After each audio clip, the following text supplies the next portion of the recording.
الرحمن الرحيم الحمد لله رب العالمين والصلاة والسلام على نبينا محمد وعلى آله وصحبه أجمعين ومن تبعهم بإحسان إلى يوم الدين إن الله وملائكته يصلون على النبي يا أيها الذين آمنوا صلوا عليه وسلموا تسليما اللهم صل على محمد وعلى آل محمد كما صليت على إبراهيم وعلى آل إبراهيم إنك حميد مجيد اللهم بارك على محمد وعلى آل محمد كما باركت على إبراهيم وعلى آل إبراهيم إنك حميد مجيد رب اشرح لي صدري ويسر لي أمري واحلل عقدة من لساني يفقهوا قولي. Alhamdulillah, we begin with the praise of Allah subhanahu wa ta'ala and by sending the best of salutations, peace and blessings upon his last and final messenger Muhammadur Rasulullah sallallahu alayhi wa sallam.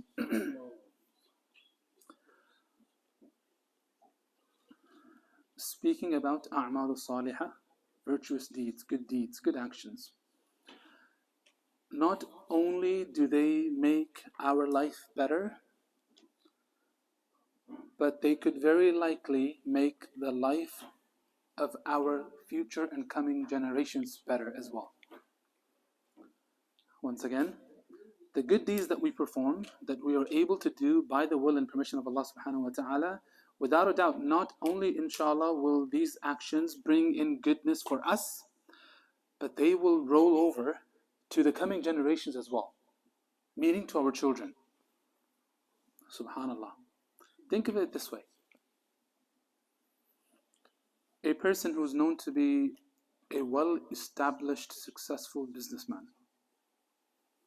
right? Don't you think that this person's wealth will benefit his children? Of course it would. Because his children are the inheritors.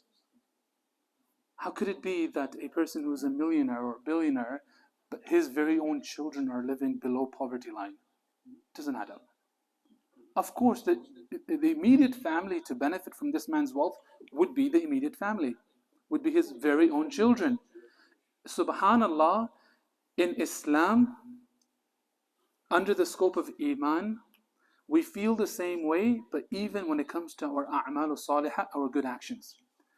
If we as the parents perform righteous deeds, without a doubt, they will trickle down to our generation, to our children, and inshallah, it will affect them and bring them and keep them upon the straight path as well.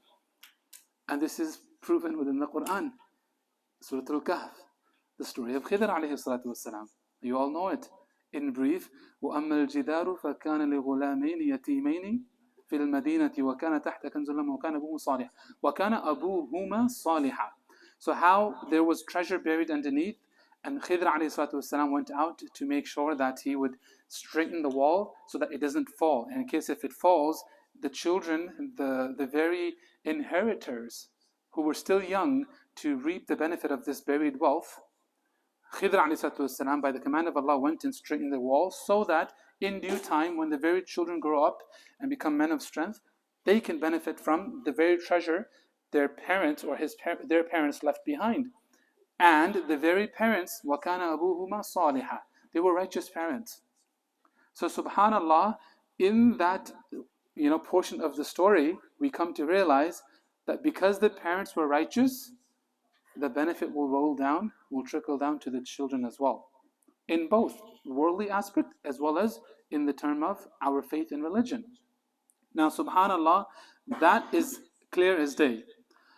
But what we often overlook is the opposite can happen as well.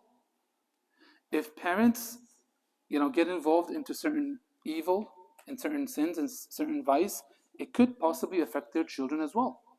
One thing that many of us don't often talk about is a very grave sin that sometimes people indulge in. And I mean adults, and I mean parents, they indulge in.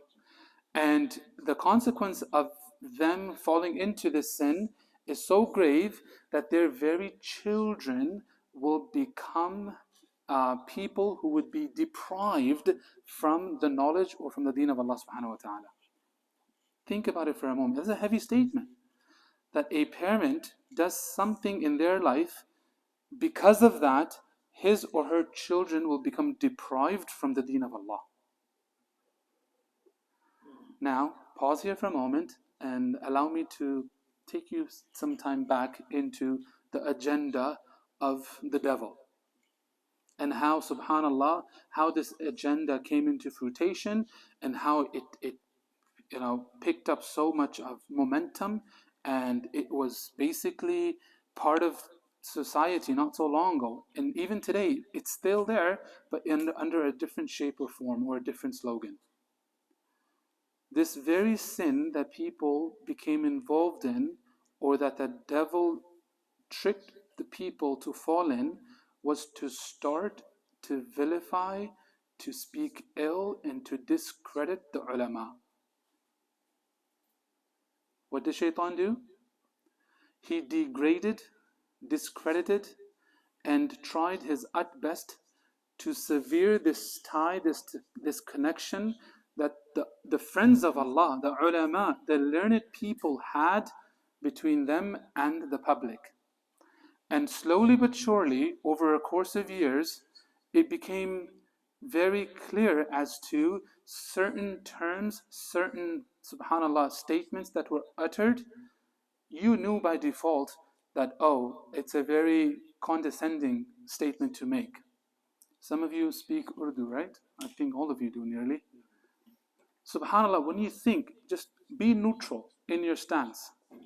In the Indo-Pak subcontinent, how derogatory of a term is Maulvi? You agree with me or not? How derogatory of a term is Maulvi? SubhanAllah, this was the plan of Shaitan all along. To discredit, to take out any worth or any value that people could have had in their hearts for those who were learned in the deen of Allah, who were practicing the deen of Allah, who were what? The wuratha of the Anbiya, the inheritors of the Anbiya alayhi salatu wassalam. Shaitan's game is big, it's deep. If Shaitan is successful in severing ties between the public and the ulama, Shaitan is successful. But if Shaitan loses this battle where he's not able to disconnect the public from the ulama, then he'll fail. Why? It's simple. The ulama are learned. They would advise, guidance can be sought. Subhanallah, the suhbah of the ulama, even just the suhbah in itself is a mercy and a means of drawing closer to Allah subhanahu wa ta'ala. But here, what has Shaitan done? Has placed a seed within the minds of the general public. Oh, the ulama don't know much. They're always arguing amongst themselves. They're always quarreling amongst themselves. They have so many differences. They make life so difficult. To such an extent and degree, people actually feel phobic by being next to an alim. As if there's an allergic reaction occurring and someone needs to give them what? What's that shot they take? Sorry? EpiPen, right? Because without it, any kind of dose or any medicine would not help. And it becomes life-threatening. So it's as if there are certain people in society, if you put them next to a learned, practicing individual, an alim or an imam or a sheikh, like, there's an asthma attack. They really need to be calmed down. It's that bad. How do they get there? Always speaking bad about the ulama, speaking ill of the ai*imma, the mashayikh, negativity upon negativity. And this was the trap and, subhanAllah, the tactic of Shaitan along. Now, this is the immediate effect. The ulama mentioned extensively that those who go on out of their way in speaking bad and evil and ill about the ulama, not only is their iman in danger, but the iman of their coming generation is in danger as well. And subhanAllah, we often don't think about it. But if on the same end, you look at it from a different angle, subhanAllah, there are so many families that we may know of, seemingly they don't really come or stem from a religious background. They don't. It's not like their father was a grand mufti of so-and-so country, or their dad was a allama of so-and-so town or so-and-so city. No, it's the father was a completely different person. Could have been, a businessman. Could have been just an average person. Could have been a taxi driver. Could have been just your normal average guy. But yet, all of a sudden, his children become, mashallah, well-known influential ulama and muftiyan and subhanallah a'imma within the area and town and the state, and people are wondering, your dad must have been like a really big sheikh or must have been a really big mufti. Why else would you be in this field or would you be in this line? No, and when you get to the bottom of what happened, where did the change come from? You come to know, seemingly, you come to know when you look at the father, who doesn't look to be an alim, who doesn't look to be, a very practicing person, but one thing he had in him and in his lifestyle was the love of ulama. What he had in his heart was the respect of the elders, the love of mashayikh, the love of awliya of Allah subhanahu wa ta'ala. And because of that love and that reverence this person had held in his heart for the friends of Allah, Allah blessed this person so much so that his entire progeny became closer to Allah by working in the field of the deen of Allah. This is not something to take light over, because it's one way or the other. And the more of a, subhanallah, position you're in of dealing in public, you come to realize that sometimes people just really go out of their way without any sound knowledge or information and are just speaking really terrible about so-and-so alim, so-and-so scholar, so-and-so imam, so-and-so sheikh, and they're just backbiting to no end. It makes you wonder, stop. Why? Because not only are you harming yourself, but you're definitely going to be harming your children. Right or wrong? So, keeping this point in mind, that our good deeds, they will trickle down to our children. And our evil deeds will do the same. But there are some deeds, for example, which are more powerful than the other. Likewise, there are some sins which are more powerful than the other.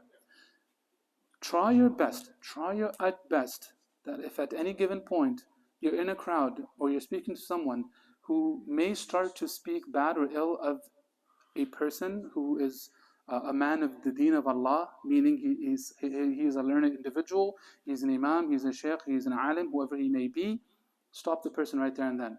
If you have nothing good to say about this person, well, don't say anything bad either. Why? Because once you start to walk down on that path, there's no U-turn, there's no turning around, there's no coming back. And subhanAllah, before you know it, people start to detest and people start to dislike being in the circle of the ulama. Whereas, it's the very circle that we need to be a part of. It's the very circle that we need to be part of. It's strange how there are so many double standards within our society. You want the imam to be present for your nikah. You want the imam to be present for the aqiqah of your first child. You want the imam to be present for any major, say, event of your life, so that he may come and just make a simple short dua and give a short lecture. And then you would very likely call the imam for a janazah funeral prayer as well. But after these occasions or these instances, besides that, you have nothing to do with the imam. I don't know him, he doesn't know me, and I don't want to know him. And I hope he doesn't get to know me either. Subhanallah.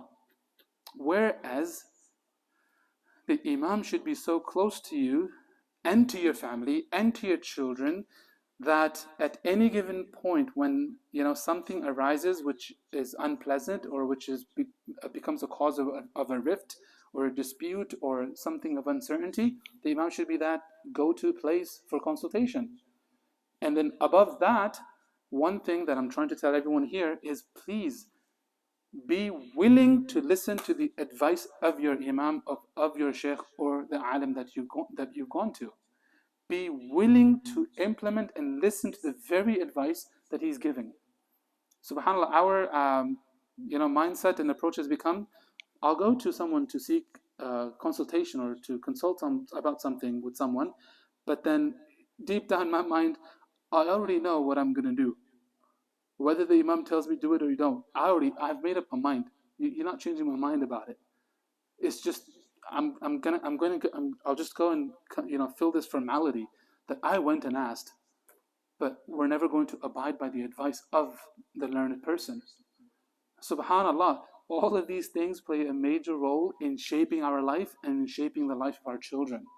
If you as a father, you as a parent, adhere to, listen to, and simply follow any advice given by your imam, by a person that you've placed your trust in based on religious grounds, and your children see that the final say is of the imam or of the sheikh, and dad doesn't budge, like he'll simply agree with whatever the imam says, then the children will develop that sense of love for the imam as well, that you know what, there is this religious authority that we should respect and look up to, and try to bring into our lives, and that will give you a fine balance that you need in your life. Otherwise, subhanallah, each man for himself, each child for himself. Not too long ago, I'll end here, years ago, probably 15 years ago, someone came to me and he said, my son has a question.